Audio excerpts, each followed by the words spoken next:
last-minute shake-up at 5:30 a.m., laundry situation not good. And when your focus is on helping your clients, it's easy to forget about yourself. But NASM knows trainers. Morning, Ryan. It's okay. And staying in front of the day isn't always Nice, as simple Ryan. as 1, What's 2, up? 3. So when the unexpected has you pressing pause, What's the latest on creatine? I'm going to get back to you on that. let NASM1 help you press play. Visit NASM.org to sign up for a membership today. You're listening to the NASM-CPT Podcast with Richey, winner of the Share Care Emmy Award for Social Storytelling and the official podcast of the National Academy of Sports Medicine. Hey, y'all, and welcome to the NASM-CPT Podcast. My name is Richey, and when I was in high school, I saw an episode of Saved by the Bell. And they were in the locker room, and there was this bully kid. There were several bullies, but one of the bullies walked around with his lats spread really wide. And it literally looked like if you threw that guy off the roof of a building, he would fly down, just glide safely until he landed gently on the ground, because that dude had wings. I know that sometimes people walk around with their lats spread wide and they don't have any lats. They just look like they're trying to look jacked. And that's why they call it ILS. And if you're not familiar with that, that is when people bow their arms out away from their body and they walk around a little waddling. And ILS stands for Imaginary Lat Syndrome. This dude, his was not imaginary. And I know plenty of people, I see him walking around in New York City sometimes trying to look tough. ILS, baby. Imaginary Lat Syndrome. But seeing this made me realize when I was in high school that there was more to lifting weights than for just the pecs.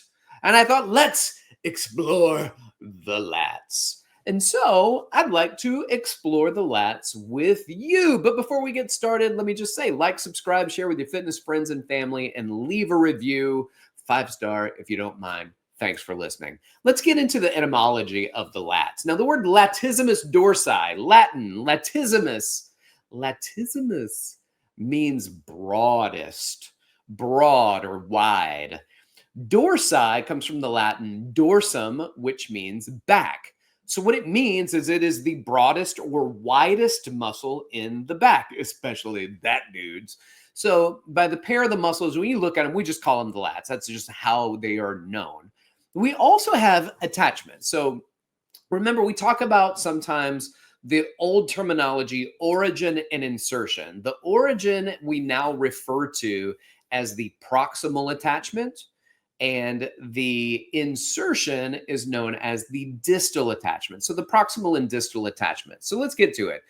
We're going to look at, there's a vertebral part where it attaches into the spine, so into the vertebrae. The spine is process of the 7th through the 12th thoracic vertebrae. And then it goes down into what's called the thoracolumbar aponeurosis or thoracolumbar fascia. And that's where that all attaches into the fascia and onto those vertebrae. And then it can attach in some areas that 9 through 12, costal attachment. What does costal mean? Costal, Bob Costas, that means rib. Bob, rib? No, costals mean ribs. So the 9th through the 12th ribs. And then it can also attach to the ilium. So the iliac crest through that thoracolumbar fascia attaches to the iliac crest. And in some people, in many people, but not in every instance, it can attach to the inferior angle of the scapula. Inferior angle being the bottom pointy part of the scapula, the base of the scapula.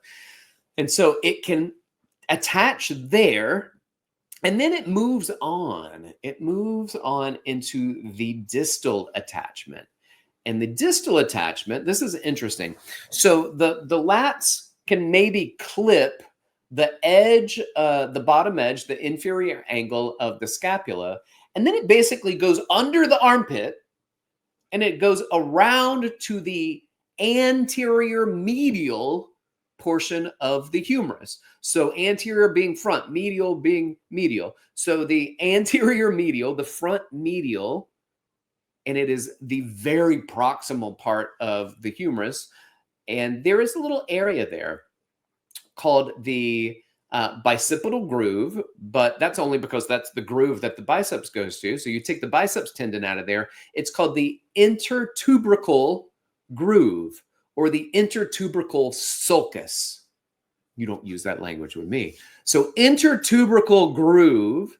And if you remember, there's a relationship here. So is this going to help you? So the pecs, the lats, and the teres major all kind of attach into that same area. So follow me on this. The intertubercle groove, there's something that can help you remember it. So there's the pec major, the teres major, and the lats. And so we're going to call it the lady between two majors. So lady is lats, and the two majors are the pec major and the teres major. So that is how they lie. All of them attach into that same area on the anterior medial part of the proximal humerus. But that is the order of attachment. This episode of the NASM-CPT Podcast is brought to you by NASM-1, the membership for trainers and coaches. Members enjoy unlimited access to hundreds of career resources, get the Edge app to program clients, and enjoy half off all certifications and specializations, access to free CEUs, and more. All of this for just $35 a month. Go to nasm.org/membership to learn more about NASM-1. All right, let's now review the rules of muscles. The rules of muscles that we reviewed earlier in the week, they can only pull, they cannot push. Muscles contract or relax. There's no in between. They don't kind of activate, but that's based on muscle fibers. That is called the all or none principle. Excuse me. Once a muscle is facilitated, it activates with as much force as it can. It's just that your brain only requests so many fibers to work. And the more fibers needed, the more it will request. Otherwise, muscles only contract or relax. Muscles have at least two attachments, and they cross at least one joint. And these 2 points are known as the proximal and distal attachment, sometimes still referred to as the origin and insertion. Another rule for muscles only directly move the joints that they cross. They can indirectly move other joints, but they only directly move joints that they cross. Alexa, stop. Muscles work best in the directions of their fibers. That alarm was like, you should be done recording this episode. So hurry up. Muscles work best in the direction of their fibers. And then there is a soft rule.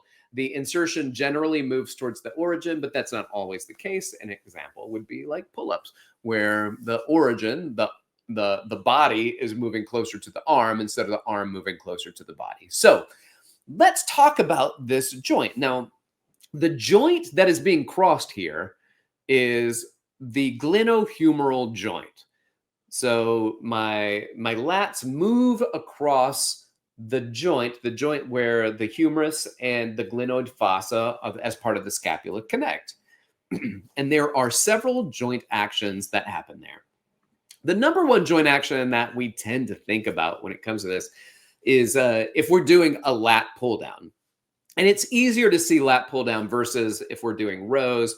They can be similar joint actions, but when you take the arm over the head, you can see the plane of motion better. So if I go arm overhead, and I pull down with my arms out to the side, that's the frontal plane, and that is adduction of my glenohumeral joint. So my humerus is getting closer to the midline of my body as part of my torso, right? So it's pulling closer to the midline. That is frontal plane adduction. I also can keep it in the sagittal planes where you do maybe a closer grab, and then you keep the elbows tight to your body. That is a cardinal plane, that sagittal plane. And as I pull my arm down, that is referred to as shoulder extension in the sagittal plane. Remember, sagittal plane, flexion and extension, frontal plane, AB and adduction. Which one does it do? Well, the lats and the frontal plane do adduction. adduction, adduction.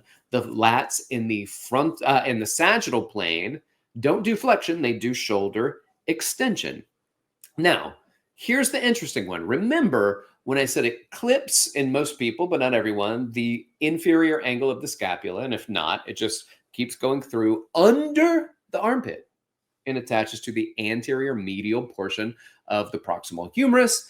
And therefore, it does internal or medial rotation in the horizontal plane.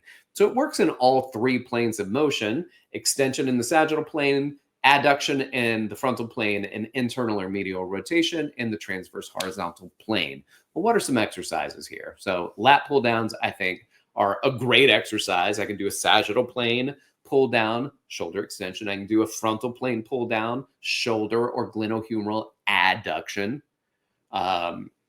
Again, arm wrestling, my pecs and my lats both do internal rotation. So they are helping do internal rotation of my humerus in that position. There are a lot of exercises if I do a seated row. And remember, like I can do a lat pull down in the frontal plane, and then I can go any numerous version of a lat pull down along the spectrum until I get to a sagittal plane. And you can be like, well, which one, if you're in between, is it flexion or, is it extension or adduction?